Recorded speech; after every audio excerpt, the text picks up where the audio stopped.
남미 대륙은 사실 지난 500여 년간 서양 기독교 문명에 의해 수탈당한 아픈 역사를 갖고 있습니다.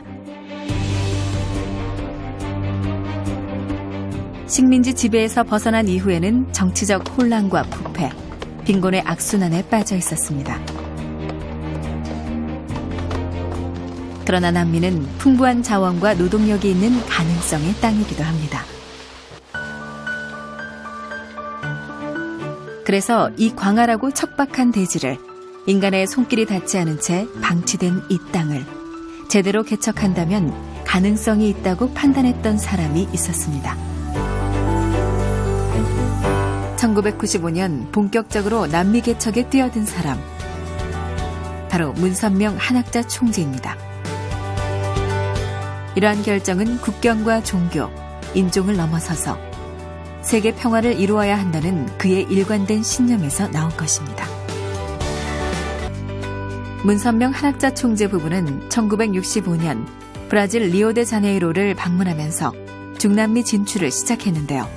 이후 여러 차례에 걸쳐 중남미 각국을 순방하며 종교를 초월한 평화 사상을 전파했습니다.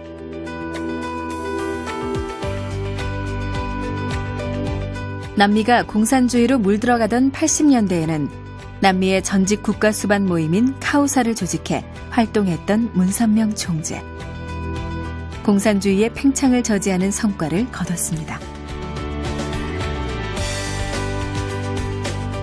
카우사 활동을 지원하기 위해 신문사도 창간했는데요. 모두 자유와 평화, 행복의 이상세계를 구현하기 위함이었습니다. 평화세계에 대한 이상은 판타나를 중심으로 구체화되기 시작했습니다. 남미의 중앙에 자리해 브라질, 볼리비아, 파라과이에 걸쳐 있는 세계에서 가장 큰 습지이자 유네스코 세계자연유산으로 지정된 판타날.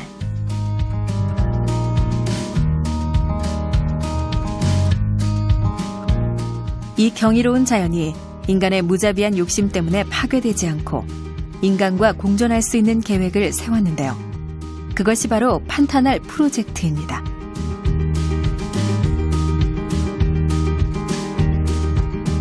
(1995년) 브라질 자르딘에서 새소막 농장을 개척하는 것으로 판타날 프로젝트가 시작됐는데, 물도 없고 전기도 없고 그런 완전히 황무지에서 360도 어디 봐도 다 나무라든지 뭐 자연밖에 없는 거죠. 건물이 하나도 없습니다. 그런 곳에서 생활을 하기 시작했기 때문에 처음에는 진짜 여기 온 것 자체가 믿을 수 없는 일이었고 활동들이 정말 처음에는 막막했습니다. 새소막 농장을 세우기 시작한 지 20년이 지난 지금 아직도 자르딘은 상파울로에서 비행기로 캄포그란데까지 1시간 30분 간 다음 차로 3시간 이상 달려야 도착할 수 있는 오지입니다. 8만 헥타르 크기에 버려진 땅이었던 이곳은 대강당, 학교, 숙소 등 모든 것이 갖추어진 인류 식량 문제 해결의 전진기지로 탈바꿈했습니다. 척박했던 대지에는 강한 생명의 기운이 가득합니다. 수천 마리의 소떼는 목축업이 성공적으로 자리 잡았음을 한눈에 알게 해주는데요. 정말 놀라운 변화들입니다.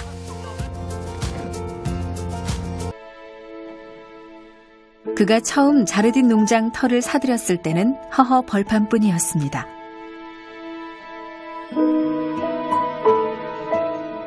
이 오지에서 농장을 개척하는 일과 함께 중요하게 생각했던 것은 가정의 의미와 가치를 전하는 일이었습니다.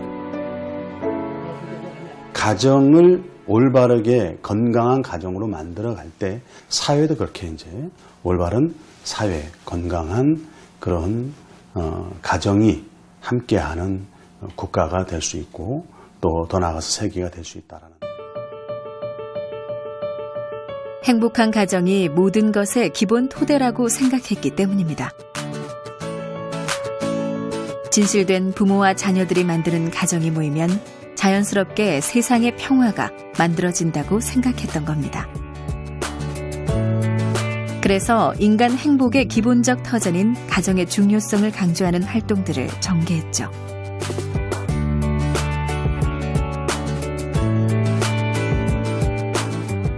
그리고 또 하나의 문제에 주목했습니다. 판타날 지방에 사는 이들에게 29대의 구급차를 기증한 겁니다. 성인 팔뚝만한 이 물고기들은 빠꾸라고 불리는 토종 생선인데요.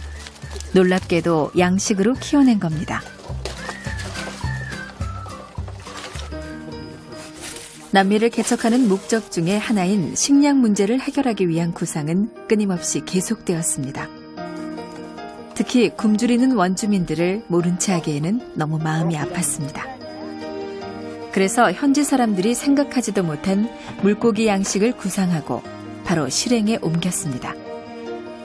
몇 해 동안의 시행착오를 거쳐 현지인들은 물론 이 나라의 정치인들도 깜짝 놀라게 했습니다.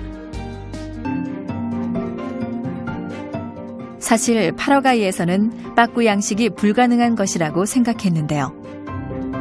놀랍게도 이곳에서 치어의 인공부화에 성공한 겁니다. 그래서 레다 양식장은 파라과이 사람들에게 굉장한 뉴스거리가 됐습니다.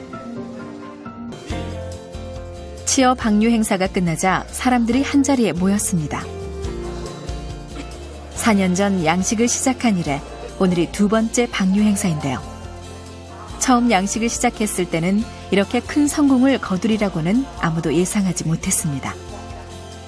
이제 자연을 훼손하지 않고 식량 문제를 해결할 수 있게 된 겁니다.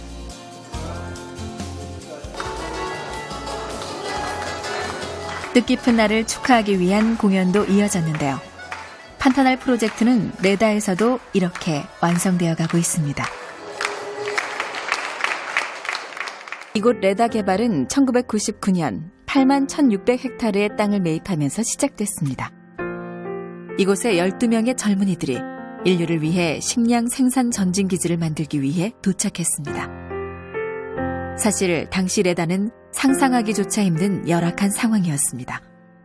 폐허가 된 농장을 구입해 인간과 자연이 공존하는 마을을 만들겠다고 했지만 현실은 녹록지 않았습니다.